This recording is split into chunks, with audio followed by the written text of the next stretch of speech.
नमस्कार, मैं हूं मृगेंद्र पांडे और आप देख रहे हैं बहुत चर्चा है। 5 राज्यों में विधानसभा चुनाव हुआ, जिसमें पश्चिम बंगाल में बीजेपी को बहुत बड़ी जीत मिली। असम में बीजेपी की एक बार फिर सरकार आई है।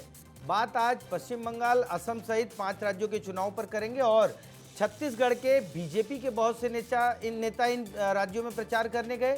कांग्रेस के बहुत से नेता प्रचार करने गए। इन नेताओं का रिपोर्ट कार्ड क्या रहा, बीजेपी के नेताओं का सक्सेस रेट क्या रहा और कांग्रेस के नेताओं की पराजय का क्या रेट रहा, क्योंकि दोनों राज्यों में और केरल छोड़ दिया जाए तो कहीं भी कांग्रेस की सरकार नहीं बनी है।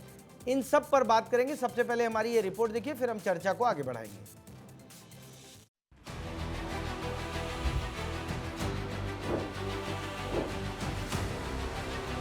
और ये ऐतिहासिक विजय भारत को बचाने का, सनातन को बचाने का कार्य पूर्ण हुआ। अब हम भारत को विश्व गुरु बनाएंगे, विश्व मित्र बनाएंगे और 2047 में विकसित भारत बना करके छोड़ेंगे। साथ में विकसित छत्तीसगढ़ बनेगा, विकसित सुनार बंगाल बनेगा और सब विकसित प्रदेश बनेंगे और सब मिल करके भारत को विकसित भारत बनाएंगे।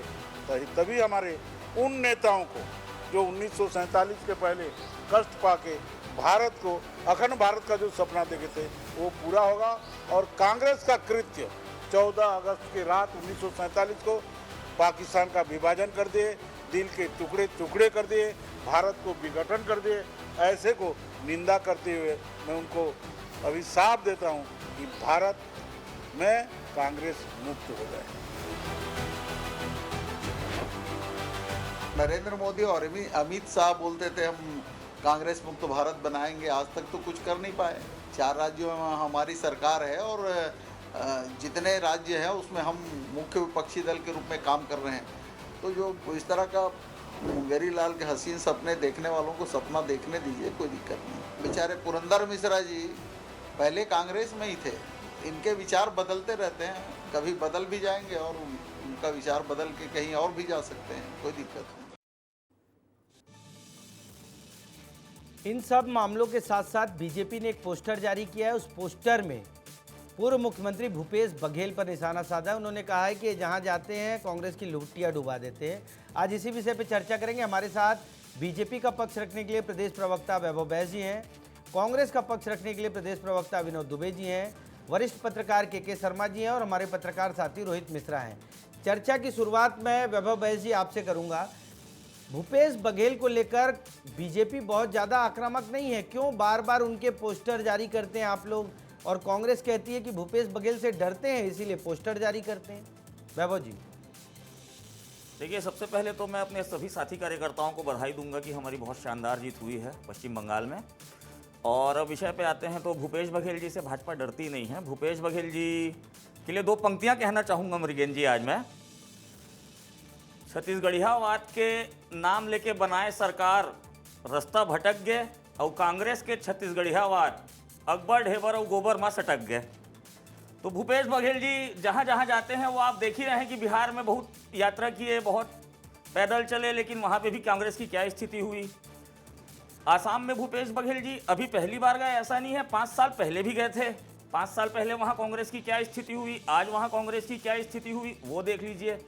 और कांग्रेस की ये जो अपीजमेंट पॉलिटिक्स है कि एक वर्ग विशेष को खुश करने का, आप वरिष्ठ पत्रकार हैं मृगेंद्र जी, आपके पास एक आंकड़ा आया होगा कि कुल 21 सीटें जीती है असम और बंगाल मिला के कांग्रेस। उसमें एक विशेष वर्ग के लोग ही हैं जो उनके निर्वाचित प्रतिनिधि बन के आए हैं। तो इसलिए भूपेश बघेल जी के चरण भारतीय जनता पार्टी के लिए शुभ हैं। तो मैं चाहूंगा कि भूपेश बघेल जी को आप लोग अपनी पार्टी में क्यों नहीं लाते? विनोद दुबे जी, क्या भूपेश बघेल के कारण इन राज्यों में हार हुई या वहाँ का संगठन भी जिम्मेदार है? वहाँ के लोग और भी बड़े बड़े नेता गए थे। देखिए, हार में बहुत सारी चीज़ें होती हैं, जीत में कई सारी चीज़ें होती हैं। और रही बात माननीय भूपेश बघेल जी की, तो माननीय भूपेश बघेल जी पूर्व मुख्यमंत्री हैं, वर्तमान में राष्ट्रीय महासचिव हैं, पंजाब के प्रभारी हैं और मेरे नेता हैं। हम सबके हम पंजाब में चुनाव जीतेंगे आप लोग? 100% जीतेंगे। फिर ये पोस्टर जारी करेंगे 100%। पोस्ट देखिए, पोस्टर वार चलता रहता है, वो बीजेपी का निजी मामला है। वो किस पे पोस्टर वार कर रहे हैं नहीं कर रहे हैं उससे हमको फर्क नहीं पड़ता। भूपेश बघेल जी का कद इतना बड़ा है कि कोई पोस्टर उनके कद को छोटा नहीं कर सकता। रही बात, जैसे मेरे भाई ने कहा, वैभव जी ने, कि असम और बंगाल की बात कर रहे हैं, टोटल 5 राज्यों में चुनाव हुए। आप ये निकालिए जो केरल है और पांडिचेरी है, तमिलनाडु है, असम है, बंगाल है। अभी हम एग्जाम्पल लेते हैं, इन्होंने कहा कि एक वर्ग विशेष छत्तीसगढ़ में अगर हम मुख्य विपक्षी पार्टी बन के बैठे हैं, 35 सीट हमारी अगर यहाँ पे है वर्तमान में छत्तीसगढ़ में, तो ये बताइए क्या एक विशेष वर्ग ने हमको वोट दिया? अगर हम मध्य प्रदेश में हैं, अगर हम राजस्थान में मुख्य विपक्षी पार्टी है, अगर हम पंजाब में हैं, तो क्या हमको एक वर्ग विशेष ने वोट दिया? ऐसा नहीं है। लोकतंत्र है, प्रजातंत्र है, जनता चुनाव को जिताती है, चुनाव हराती है, और जनता ने जो भी मैंडेट दिया है उसको हम सर झुका के उसको हम स्वागत करते हैं। नहीं, लगातार 99 चुनाव हो गए, शायद शतक पूरा हो गया बंगाल चुनाव हारने पर। अभिनव जी, मैं के शर्मा जी के पास आऊंगा। जिस तरीके से बीजेपी पोस्टर जारी कर रही है और बीजेपी के बड़े नेताओं के पोस्टर ये आ रहे हैं कि बीजेपी के नेता जहाँ जहाँ गए वहाँ जीत मिली, और कांग्रेस के नेता जहाँ गए पुडुचेरी में और तमिलनाडु की बात करेंगे, टीएस सिंहदेव वहाँ पर्यवेक्षक बनकर गए, टीवीके के साथ गठजोड़ नहीं कर पाए। आज वो टीवीके तमिलनाडु में सरकार बनाती दिख रही है। असम का हाल आप देखिए और तमाम जगह। तो इसको किस तरीके से देखते हैं के शर्मा जी? देखिए, नेताओं की अपनी कार्य क्षमता होती है, लेकिन जीत हार के लिए जिस ढंग से बात आ रही है कि तमाम प्रकार की बात है। आप घोषणा पत्र को देखिए कि भाजपा यदि इतनी शक्तिशाली है तो महिलाओं को, बेरोजगारों को 3-3 हजार रुपए देने की बात, 1 करोड़ नौकरी की बात, जो घोषणा पत्र, चाहे छत्तीसगढ़ की बात करें, मध्य प्रदेश की बात करें, बंगाल की कहें, चाहे असम में चुनाव के पहले ही आप महिलाओं को 9-9 हजार रुपए दे दिए। इसके साथ ही संगठन क्षमता की बात है। दूसरी चीज है शुभ अशुभ की बात है। भाजपा क्या भूपेश बघेल को अपने लिए शुभ मानती है कि जहां जहां प्रभारी बनते हैं वहां, उसके साथ ही पंजाब की जो बात आई है, तो ये नैरेटिव सेट कर रहे हैं कि पंजाब के प्रभारी हैं भूपेश, तो हमको वहां पे ज्यादा आसान हो जाएगी। आप पार्टी जिस ढंग से आपने 7 सांसदों को अपने साथ ले लिया है भाजपा को लेकर के, कांग्रेस के लिए आप देखिए 5 राज्यों के चुनाव को लेकर के मुझे लगता है कि कोई नुकसानदेह स्थिति में नहीं है। एक राज्य में तो सरकार में ही आ चुकी है, बंगाल में भी सभी सीटों को 184 सीटों चुनाव लड़के भी वो 3% वोट लेके चले गए हैं। और निश्चित रूप से कि 2 जो उनके प्रत्याशी जीत के आए हैं, विधायक बने हैं बंगाल में कांग्रेस के, दोनों मुस्लिम वर्ग से हैं। मुस्लिम वर्ग के जीत के आ रहे हैं, एक विश्वास है। तो टीएमसी हो, चाहे आप डीएमके की बात करो तो तमिलनाडु में, इनके और आप पार्टी को भी ले, तो ये जो क्षेत्रीय एक राज्य तक सीमित पार्टियां थी, ये जब एक कमजोर हो रही कहा सकता है, उसमें राष्ट्रीय पार्टी के रूप में कांग्रेस को क्या बेहतर अवसर नहीं मिल रहा है क्या? आने वाले लोकसभा चुनाव में कांग्रेस के नेतृत्व में जो इंडिया गठबंधन है, वहां अब इस ढंग से जो क्षेत्रीय दल अपना दबाव बना के रखते थे, वो चीज समाप्त हो रही है। क्षेत्रीय दल को तो बीजेपी ने पूरी तरह खत्म कर दिया। रोहित, क्या लगता है, हम लोग छत्तीसगढ़ की बात करेंगे क्योंकि छत्तीसगढ़ में भूपेश बघेल पूर्व मुख्यमंत्री रहे, 5 साल सरकार चलाए, उससे पहले 5 साल प्रदेश अध्यक्ष रहे, और आज वैभव जी कह रहे हैं कि भूपेश बघेल बहुत शुभ है उनके लिए, जहां जाते हैं हारते हैं, हरवा देते हैं और पार्टी उनकी जीत जाती है। इन सब को आप किस तरीके से देखते हैं? हाँ बिल्कुल मृगेन जी, ये चीज़ तो देखनी होगी, लेकिन इसके साथ ये भी देखना होगा कि वहाँ का संगठन कितना मजबूत है, वहाँ के संगठन की स्थिति क्या है, और भूपेश बघेल के ही जाने के कारण क्या चुनाव हार जा रहे हैं। ऐसा नहीं है, कई बार ऐसे फैक्टर देखे गए कि वहाँ पर जो चुनावी समीकरण बन रहे थे वो फेवर पे नहीं आए, कई बार लोगों का विश्वास जीतने में कांग्रेस पार्टी सफल नहीं रही, कई बार ऐसा हुआ कि बीजेपी के जो प्रत्याशी वहाँ पर उतारे वो ज़्यादा मजबूत कांग्रेस के प्रत्याशी के तुलने पर दिखाई दिए। तो ये सब चीज़ें फैक्टर है। हालांकि असम की अगर स्थिति में बात की जाए तो भूपेश बघेल पर्यवेक्षक के रूप में थे,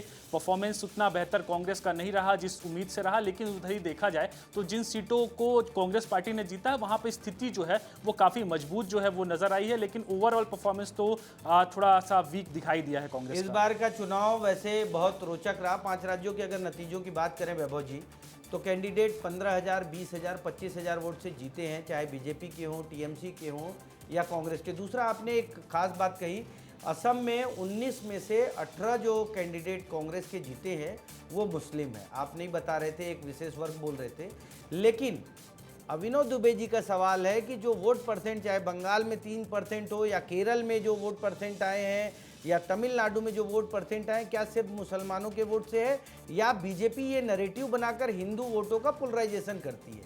वैभव जी, देखिए, हम लोग पोलराइजेशन नहीं करते हैं। भारतीय जनता पार्टी के नीति नियत सारे भारत देश के सामने है और स्पष्ट है। सबसे पहली बात तो यह है कि पश्चिम बंगाल में इतना बड़ा मैंडेट आना, बंगाल का हम कल भी चर्चा कर रहे थे, पश्चिम बंगाल किसी के ऊपर बहुत जल्दी भरोसा करता नहीं है, और जब करता है तो भरपूर अवसर देता है, और जब बंगाल अवसर देना बंद करता है तो बंगाल पलट के नहीं देखता। आप देखेंगे 3 दशक तक वहाँ कांग्रेस की सरकार रही, 3 दशक तक वहाँ पे कम्युनिस्ट पार्टी की सरकार रही, 15 साल ममता बनर्जी जी की सरकार रही। अब आप पलट के देखेंगे तो आज वहाँ पे कांग्रेस, कम्युनिस्ट पार्टी और ममता बनर्जी की आज स्थिति आप देख लीजिए। और जिनको मतलब आप कह रहे हैं 3 दशक तक बीजेपी चलेगी बंगाल में? मतलब देखिए, बीजेपी जितने भी दशक चलेगी, लेकिन बीजेपी एक अच्छा काम करेगी, तुष्टीकरण की राजनीति नहीं करेगी, किसी एक विशेष वर्ग का अपीजमेंट नहीं करेगी। सबका साथ, सबका विश्वास, सबका साथ, सबका विकास और सबका विश्वास, ये हमारी पार्टी का ध्येय वाक्य है। और कांग्रेस का लगातार पतन इसलिए हो रहा है मृगेन जी की कांग्रेस के पास ना तो स्पष्ट नीति है, ना तो कोई ठीक ठाक नेता है, और ना इनकी नीयत ठीक है। तो कांग्रेस को भी बहुत सारे झटके मिलेंगे, और मुझे नहीं लगता कि पंजाब में भी कांग्रेस कुछ खास प्रदर्शन कर पाएगी, और आने वाले समय में ये हम देखते ही रहेंगे। अभिनव जी, पंजाब चुनाव पे नहीं जाऊंगा मैं, छत्तीसगढ़ की बात करूंगा, क्योंकि 2.5 साल बाद यहाँ भी चुनाव होना है। और वैभव जी ने जो बात कही उसको क्या ये बीजेपी इस्टेब्लिश कर देगी कि कांग्रेस के पास कोई लीडर नहीं है, कोई नीति नहीं है, कोई नीयत नहीं है, ये इस्टेब्लिश कर देगी और अगला चुनाव आप लोगों के लिए उतना आसान नहीं रहेगा? देखिए, कोई भी चुनाव आसान नहीं होता, कोई भी चुनाव कठिन नहीं होता। और हम लोग जो भी चुनाव लड़ते हैं, छत्तीसगढ़ के चुनाव मुझे अच्छे से याद है। आपको मैं छोटा सा एग्जांपल दूंगा। 2013 में झीरम घाटी कांड हुआ था, रमन सिंह जी उस समय मुख्यमंत्री थे, हम लोग बुरी तरह चुनाव हारे 2013 में। तो जो लोकल लोग थे बोलते इतना बड़ा कांड होने के बाद में अगर तुम नहीं जीते हो तो तुम 7 प्रखंड नहीं जीत सको, ये लोग बोलते थे हम लोगों को। लेकिन क्या हुआ, 18 में हमारी सरकार फिर से आई, भूपेश बघेल जी मुख्यमंत्री बने, और अभी हम विपक्ष में हैं। तो हमारे पास नेताओं की कोई भी नहीं है, चाहे भूपेश बघेल जी हो, चाहे टी एस सिंहदेव जी हो, चाहे चरणदास महंत जी हो, चाहे दामोदर साहू जी हो। हमारे पास नेताओं की कोई कमी नहीं है, और हमारे पास में जो मैंडेट है आप देखिएगा। नहीं, लेकिन देश की पॉलिटिक्स में अभिनव जी यंग की बात हो रही है। अभी टीवी के जो है विजय तमिलनाडु में 35 साल के हैं, तमाम जगहों पे आप देखिए 35-40 साल की उम्र के नेताओं की आप बात कर रहे हो। उन नेताओं की, उन लोगों का तो दौर खत्म हो गया, ममता बनर्जी का दौर खत्म हो गया। आप देखिए उड़ीसा, बंगाल, बिहार, सब जगह एक तरीके से एक दौर खत्म हो गया, नए नेता आपके पास आ ही नहीं रहे।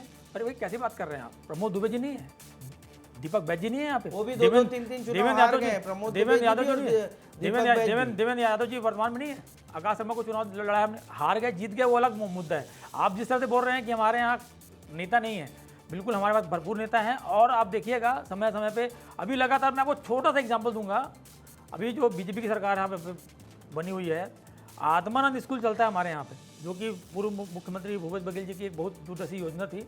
उस योजना के तहत फॉर्म में नहीं आ पा रहे हैं अभिनव जी, जितने भी आप जितने भी हैं फॉर्म में नहीं आ पा रहे हैं आज। मैं मृगेन जी निवेदन करूंगा कि आप जितना समय आपने दिया भाजपा के प्रवक्ता पूरा को, लीजिए समय। आपने नहीं टोका तो मुझे भी आप ना टोके। मैं आपसे निवेदन करूंगा, आग्रह करूंगा आपसे। मैं आपको एग्जांपल दूंगा, जैसे मेरे भाई ने कहा कि नेताओं की कमी है। एक छोटा सा एग्जांपल आपको दे रहा हूं मैं। आत्मानंद स्कूल में हम कांग्रेस कार्यकर्ताओं ने जब जाकर धरना दिया, प्रदर्शन दिया, प्रिंसिपल से मिले, लोगों की तकलीफ को सुना। 8-8 लाख की बिजली बिल वहाँ पे नहीं पट पा रहे थे। जब हम लोगों ने जाकर के वहाँ पे धरना प्रदर्शन दिया, तब जाकर के बिजली बिल पटा, वहाँ के लीकेज सीपेज के लिए और जो भी रंग रोगन के लिए वहाँ पे फंड जारी हुआ। तो कांग्रेस पार्टी मुख्य विपक्षी दल के रूप में यहाँ पे खड़ी हुई है और मजबूती से इनका लड़ रही है, जी, आप आगे लोग लड़ते रहेंगे। आत्मानंद स्कूल पे क्यों काम नहीं कर रहे हैं भाई? वो बोल रहे हैं हम धरना प्रदर्शन कर रहे हैं तो काम हो रहा है, नहीं तो नहीं हो रहा है। मैं आत्मानंद स्कूल के बारे में चर्चा आपने जो छेड़ी, बहुत अच्छी चर्चा की शुरुआत की आपने। इसमें 2 बातें जानना बहुत ज़रूरी है मृगेन जी, कि आत्मानंद स्कूल की जो परिकल्पना कांग्रेस ने की थी, उस आत्मानंद स्कूल का बजट स्कूल शिक्षा विभाग से नहीं आता था। आपको ये बात जानकारी में होगी। डीएमएफ के फंड से आत्मानंद स्कूल को रन किया गया था। कांग्रेस के में थोड़ी सी भी गंभीरता होती, नीति का सवाल है, मैं जो कहता हूं ना, स्पष्ट नीति नहीं है, तो आत्मानंद विद्यालय के बजट को स्कूल शिक्षा विभाग के साथ समायोजित किया जाता, आज वो सब बहुत अच्छे से चलता रहता। भूपेश बघेल जी की सरकार को उसमें करना था घोटाला, कभी फर्नीचर सप्लाई करने में, कभी स्मार्ट क्लासरूम बनाने में, कभी रंग रोगन में।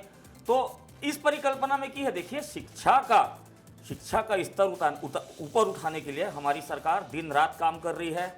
आप देखे होंगे अभी कि हमने हर जिले में एक नालंदा परिसर, एक लाइब्रेरी बनाने के, बहुत बड़ी सेंट्रल लाइब्रेरी, हर जिले में हम लाइब्रेरी बना रहे हैं। रायपुर की लाइब्रेरी आप देखे ही हैं कि कितनी बहुत सुंदर लाइब्रेरी है, और वहाँ से बच्चे पब्लिक सर्विस में टॉप मार रहे हैं वहाँ से पढ़ाई करके। तो पढ़ाई को लेके हमारा स्टैंड बहुत क्लियर है। लेकिन मैं ये जानना चाहता हूँ, बस एक सवाल का जवाब है कि अगर भूपेश बघेल जी की सरकार आत्मानंद विद्यालय और शिक्षा को लेके इतना कॉन्फिडेंट थी तो क्यों नहीं उसको स्कूल शिक्षा में समायोजित किए, उसको डीएमएफ में क्यों रखे 5 साल तक? मेरे इस बात का सही जवाब बात मिल है। जाए मेरे को इसका बस। जवाब अभिनव जी से लेंगे, पहले के शर्मा जी से पूछ लेते हैं। क्या के शर्मा जी, मैं ये जानना चाह रहा हूँ कि कांग्रेस की जो सरकार रही या जो सरकार में आते हैं कांग्रेसी, वो ठीक से चला नहीं पाते इसलिए जनता नकार दे रही है?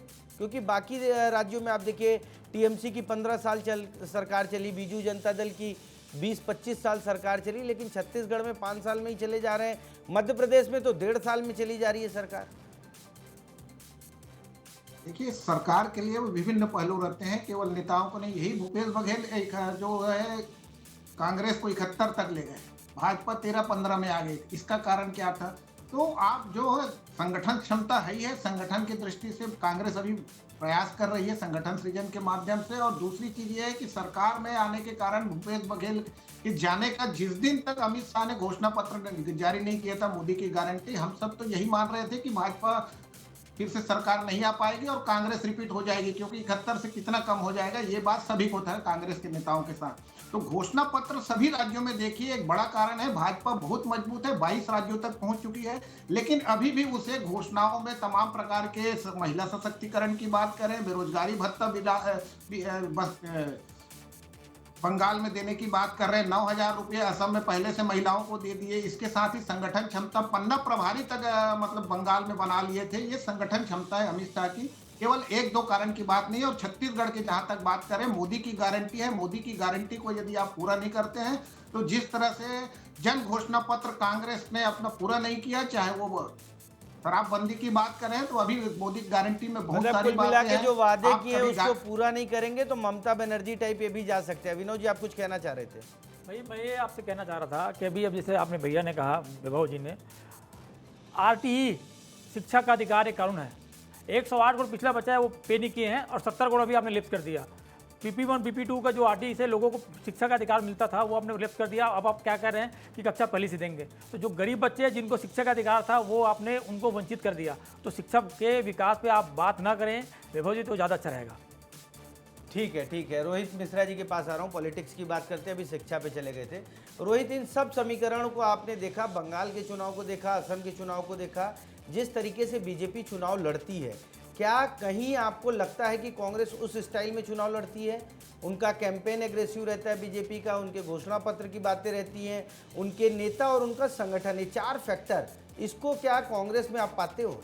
बिल्कुल, देखिए कांग्रेस में इस चीज़ की कमी है क्योंकि जब बीजेपी चुनाव लड़ती है तो उसकी पूरी स्ट्रेटेजी बनती है। स्ट्रेटेजी बनने के बाद में वहाँ पे वरिष्ठ नेताओं को भेजा जाता है, वो लगातार मेहनत करते हैं। और कई बार ये भी कहा गया है कि 1.5 साल 2 साल 2.5 साल पहले से जो कार्यकर्ता हैं वो ज़मीन पर एक्टिवेट हो जाते हैं और वो काम करना शुरू कर देते हैं। लेकिन कांग्रेस में कहीं ना कहीं इस चीज़ की कमी रहती है। हालांकि कांग्रेस का संगठन भी इस पर हर पहलू पर काम कर रहा है और अब बीजेपी की स्टाइल पर भी कई चीज़ें जो है बूथ लेवल पर मैनेजमेंट शुरू की गई है। बूथ लेवल से नीचे भी जो है वो काम करना शुरू किया गया है ताकि हर वो व्यक्ति तक पहुंचा जा सके। फर्क इतना ही है कि जो बीजेपी है वो हर व्यक्ति तक के, निचले कैडर तक के, जो अंतिम पंक्ति में बैठा हुआ है उस तक पहुंच पाती है, उस तक कई बार पहुंच पाती है, अपने जो मुद्दे रहते हैं, घोषणा पत्र रहता है उसको पहुंचा पाती है। लेकिन कांग्रेस में कहीं ना कहीं वो एक गैप दिखाई देता है जहां पर वो गैप जो है वो भारी पड़ जाता है। कुल मिला के कार्यकर्ताओं तक नहीं पहुंच पाती। वैभव जी, आप जो है कांग्रेस को लेकर पोस्टर जारी कर रहे हैं, लेकिन साउथ की स्टेट में बीजेपी क्यों नहीं पहुंच पा रही, उस पर भी आपके नेता मंथन करेंगे। और छत्तीसगढ़ से तो मुझे नहीं लगता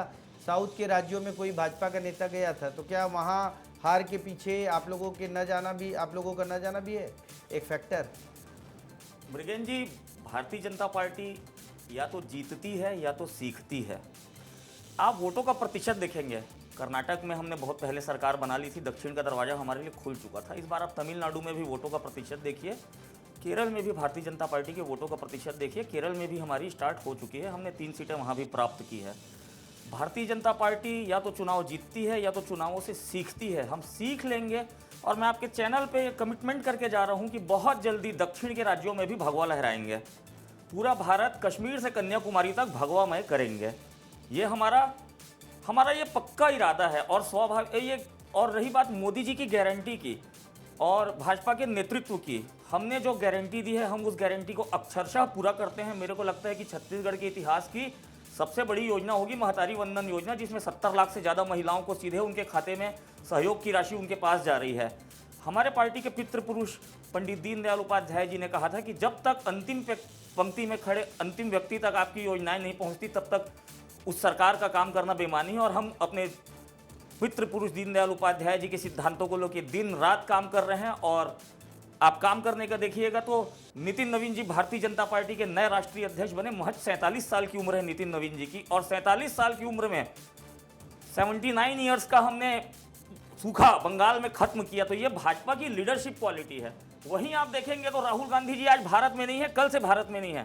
राहुल गांधी जी के स्वभाव में राजनीति करने की गंभीरता ही नहीं है। और दूसरी बात यह है कि राहुल गांधी का आप बहुत रिपोर्ट कार्ड रखते हैं। अभिनव जी, आपको पता है राहुल गांधी देश में है कि नहीं है? और ये बोल रहे हैं गंभीरता से पॉलिटिक्स नहीं करते हैं। अरे राहुल गांधी देश में रहे न रहे उससे आपको क्या मतलब है? तमिलनाडु में 27 सीटों में चुनाव लड़ा आपने, 1 सीट आपने लाई। केरल में 115 सीटों में आप चुनाव लड़े, 3 सीट में आप आए। आप ये बताइए मेरे को कि प्रधानमंत्री, गृह मंत्री, रक्षा मंत्री, 200 सांसद, 20 राज्यों के मुख्यमंत्री, डिप्टी मंत्री, आपके विधायक, पार्षद सब वहाँ पे घुसे पड़े हैं। और 60 लाख को वोटों का अंतर होता था बंगाल में, जीत हार में 90 लाख वोट आपने कटवा दिए SIR के माध्यम से। तो भारतीय जनता पार्टी और चुनाव आयोग के द्वारा जो चुनाव लड़ा गया अभी, तो मैंडेट तो क्लियर था कि इनको आना ही था। अभी जैसे आपने पूछा साउथ के बारे में मेरे भाई से, क्या बताया इन्होंने? केरल, तमिलनाडु और आपका उसमें दोनों राज्यों में बताइए कहाँ पे हैं ये? तो हम लोग, इन्होंने कहा ना कि हम हारते हैं, केरल में 3 सीट में है हम लोग। आप कंटिन्यू करिए। सरकार है आपकी, सरकार बनाने से मतलब नहीं, केरल की अरे सरकार के बिल्कुल बारे में मतलब है टिप्पणी भैया, दूंगा मैं। सरकार बनाने से मतलब है हमको। दूसरी बात, अभी जैसे ने कहा कि नीति नियत की बात कही, एक छोटा एग्जांपल दूंगा मैं आपको। इन्होंने कहा था कि छत्तीसगढ़ में 500 रुपये में सिलेंडर देंगे। कहा था नहीं कहा था? बताइए किस? चुनाव आयोग अपना चुनाव पत्र उठा के देखिए आप दिखाइए ना। ठीक है। आप और दिखा दीजिए। आपने ये बताइए 70 लाख लोगों की बात करते हैं कि इस मन के माध्यम से आप करते हैं कि 70 लाख महिलाओं को आप दे रहे हैं। 70 लाख से ज्यादा। KYC के माध्यम से कितने लोगों का आपने नाम काटा है? सर 3 महीने का राशन तो आप दे नहीं पा रहे हो। आप चलिए मेरे साथ मेरे गाँव में 3-3 महीने का राशन, लोग वहाँ पे बैठे हैं लाइन लगा करके राशन कार्ड लेकर के, उनको 3 महीने का चावल नहीं मिल पा रहा है। आप क्या नीति और नियत की बात कर रहे हो आप? शिक्षा के बाद में जब बात कही कि 70 करोड़ रुपए का आपका फंड आपने लैप्स कर दिया RT के माध्यम से, क्या आप शिक्षा की बात करोगे? DED के लोग वहां जाके बैठे तूता में जाकर के वहां पे धरना प्रदर्शन कर रहे हैं। आपने कुछ किया अभी तक के?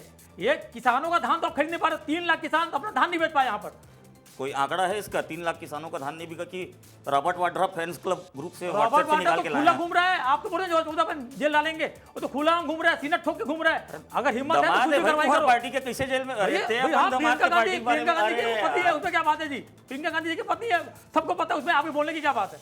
मैं जो बात बोल रहा हूँ, राम विचार नेताम जी आपके किसी मंत्री है, जाके पूछिएगा भैया 3 लाख किसानों ने, छत्तीसगढ़ में किसान ने अगर धान नहीं खरीदा, उसमें जिम्मेदारी किसकी है? किसी गलती होती है। दूसरा बात, टोकन करने की बात होती है। ठीक है, धान की बात अभिनव जी हम लोग बहुत पहले कर भी चुके हैं। और धान का इशू, वैभव जी आपको जवाब देना चाह रहे हैं? बिल्कुल, आप दे दीजिए। देखिए केरल में जो कांग्रेस की सरकार बनी है ना, उसमें बहुत ज्यादा खुश होने की जरूरत नहीं है कि 10-12 दल मिलकर सरकार बनाए हैं। और उसमें आश्चर्य, एक सेकंड, और उसमें आश्चर्यचकित करने वाली बात यह है कि कांग्रेस वहां मुस्लिम लीग के समर्थन से सरकार बना रही है। जिन्ना की मुस्लिम लीग के साथ कांग्रेस सरकार बना रही है, यह सवाल जब भारतीय जनता पार्टी उठाती है तो बोलते हैं नहीं ये मुस्लिम लीग जिन्ना की नहीं है, लेकिन राहुल गांधी असली गांधी है। ये डबल स्टैंडर्ड नहीं चलेगा भारत देश की राजनीति में, ये डबल स्टैंडर्ड नहीं चलेगा। ठीक है, अभिनव जी कुछ बोल। मुस्लिम लीग वो है जिसने भारत के 2 टुकड़े किए। मुस्लिम लीग वो है, आपकी मोहम्मद सरकार अली बनी जिन्ना। भाई उसके साथ। अरे श्यामा प्रसाद मुखर्जी और मोहम्मद अली जिन्ना ने मिलकर के क्या पाकिस्तान की बात नहीं की थी? श्यामा प्रसाद मुखर्जी और मोहम्मद अली जिन्ना, कुछ भी नहीं। मोहम्मद अली जिन्ना, अगर इस देश का टुकड़ा हुआ, अगर इस देश का हुआ तो हिंदू महासभा और जो मुस्लिम लीग है तत्कालीन, उसके वजह से भारत देश का 2 टुकड़े हुए थे। भैया आप जानकारी पूरा मृगेंद्र जी, विषय क्या है कि भारतीय जनता पार्टी हिंदुओं की पार्टी है, ये कांग्रेस के प्रवक्ता ही बताते हैं। और हम लोग अपीसमेंट की पॉलिटिक्स नहीं करते। मैं भी हिंदू ना, हम लोग अपीसमेंट की पॉलिटिक्स नहीं करते। हम लोग किसी और बात बताइए। ठीक है, क्या है देखिए। लेकिन ये चर्चा में हिंदू बताइए, हम भी ब्राह्मण के औलाद है। नहीं, और मैं खोल के दिखाऊंगा, जिन्हों भी आपको गलत अरे लगेगा। भाई इस तरह अगर से आप बोले फिर मैं जनेऊ दिखाऊं आपको। मुझे लग रहा है इस डिबेट में जो है अगर व्यास आप जी बोले को छोड़ तो दिया मैं जाए जनेऊ तो- दिखाऊं, माथे में नहीं, टिकट लगा है, ये देखिए मेरा सिखा। आप मुझे मत बताइए हिंदू के बारे में ना वैभव जी। लगातार आप बहुत पढ़ाई करते हैं, रामधारी सिंह दिनकर जी को भी पढ़ा होगा आपने। रामधारी सिंह दिनकर जी ने रश्मि रथी में 2 पंक्तियां लिखी हैं। होनहार और वीर जग में वाहवाही नहीं पाते अपना गोत्र बतलाकर, होनहार और वीर जग में वाहवाही पाते हैं अपने कर्तव्य दिखलाकर। जिस हिंदू है। महासभा की बात आज कांग्रेस कर रही है ना, विनायक दामोदर सावरकर जी ने कहा था कि जिस दिन हिंदुओं का एक वोट बैंक बनेगा उस दिन कांग्रेस के नेता कोर्ट के ऊपर जनेऊ पहनेंगे। और आज आप देख रहे हैं सब अपना जनेऊ दिखाते हैं और एक दत्तात्रेय गोत्र का पंडित बन गया है। ये व्यक्ति जो भारतीय जनता पार्टी के प्रवक्ता बन के मेरे बैठा तरफ इशारा मत है, करिए। मैं बिल्कुल करूंगा, उंगली दिखाऊंगा आपके ऊपर में। मेरे ब्रह्मणत्व पे अगर इस तरह की बात होगी मिगन जी, आज के बाद मैं आपके चैनल में विस्तार में बोल रहा हूं, अगर मेरे ब्रह्मणत्व की बात होगी नहीं, आपके- तो मैं बताऊंगा, आपके देखिए, मैं- ब्राह्मणत्व पे तो ये अभिनव जी- देखिए, नहीं, मैं सुनिए। जनेऊ पहना हूं, अगर आपको लगेगा तो अरे- कल मैं अपनी जो 1999 में मेरी जो जनेऊ हुआ था उसको लाके दिखा दूंगा। ये अरे भाई, आदमी जो आपके है, मेरे ब्राह्मणत्व पे कर रहा है। बात ही नहीं हो रही है। आपके चैनल में इज्जत चर्चा गलती गलत बात दिशा में- कभी नहीं होगा। अभिनव जी, और अभिनव ये जी। व्यक्ति मेरे ब्रह्मणत्व पे हंसी कर रहा है। नहीं ये गलत नहीं बात नहीं है। नहीं, ब्राह्मणत्व की आपकी बात ही नहीं हो रही है, कांग्रेस ये- पार्टी की बात ये कर रहे नहीं, हैं। नहीं, नहीं, इंडिविजुअल इन्होंने आप पर गोत्र की आरोप बात नहीं की, लगा रहे। जिन्होंने गोत्र की बात की, आपने बिल्कुल चलिए, नहीं रोका। के शर्मा जी के ब्राह्मण पास होकर चलते हैं, ब्राह्मण फाइनल। होते हुए आपने बिल्कुल नहीं रोका, ये गलत नहीं बात है। नहीं, हम उनको क्या वो बोल रहे हैं, अच्छा, वो कांग्रेस कुछ बोल पार्टी को सकते बोल रहे अच्छा, हैं। कांग्रेस आप- पार्टी का आदमी का बोलेगा तो आप कांग्रेस नहीं पार्टी टोकेंगे, जवाब दे दे बीजेपी का भाई। आदमी का बोलेगा तो बिल्कुल आप वाही करेंगे। सही बात है, अच्छी बात है। अरे आप इसी जो को है, बोलते हैं गोदी मीडिया। नहीं नहीं नहीं, नहीं, ये आपत्तिजनक शब्द है, ये बिल्कुल, ऐसा नहीं बिल्कुल, चलेगा। बिल्कुल। नहीं, ठीक नहीं, है ठीक है, आपको जो कहना कहिए। फाइनल कमेंट में के शर्मा जी का लूंगा और उसमें ये अभिनव दुबे जी जो बोल रहे हैं उस पर भी आप जवाब दे दीजिएगा। के शर्मा जी, देखिए, कांग्रेस की दृष्टि से देखें तो कांग्रेस ने 63 मुसलमानों को टिकट दी है। एक छोटा सा उदाहरण बंगाल में देख लीजिए। और केरल में जो जीत के आए हैं 35 मुसलमान जीत के आए हैं, 22 मुस्लिम लिख के हैं। तो कहने का तात्पर्य यह है कि भाजपा जो केवल हिंदुत्व की बात करेगी तो दिक्कत हो जाएगी, क्योंकि आप 22 राज्यों में हैं। आपको सबके साथ सबके विकास की बात करते हैं, दूसरी ओर हिंदुत्व की बात करते हैं। कांग्रेस की भी बात कहें, जो तुष्टीकरण की बात कह सकते हैं, ममता जी दीदी का जाने का एक बड़ा कारण रहा, उसमें भी कांग्रेस यदि उलझती है तो मुझे लगता है कि राष्ट्रीयता की जो बात कर रहे हैं उसमें सबको मिलकर के भाजपा ने एक मुसलमान को बंगाल में टिकट नहीं दी है, ना असम में टिकट दी है। तो ये आने वाले समय में मुझे लगता है कि धार्मिक ध्रुवीकरण देश के लिए सही नहीं रहेगा। सभी को समान अवसर मिलना चाहिए। 22 राज्यों में सरकार है, सबको समान अवसर मिले। जो भी योजनाएं हैं, क्रियान्वयन सही बात है, आज सभी को राजनीतिक हिंसा से सभी को समान अवसर मिलना चाहिए। और बीजेपी, क्योंकि 5 राज्यों के चुनाव में बंगाल की बड़ी जीत हुई है, कांग्रेस के नेता भी गए, बीजेपी के नेता गए, किसका क्या परसेंट रहा हम आज उस पर चर्चा कर रहे थे। हालांकि चर्चा में कुछ विषयांतर भी हुआ, लेकिन चर्चा में कुल मिलाकर यही निकला कि बीजेपी अपने कैडर के सहारे चुनाव जीत रही है और कांग्रेस वो करने में असफल रही है। आज की चर्चा में आप सभी शामिल हुए, उसके लिए बहुत बहुत धन्यवाद। नमस्कार।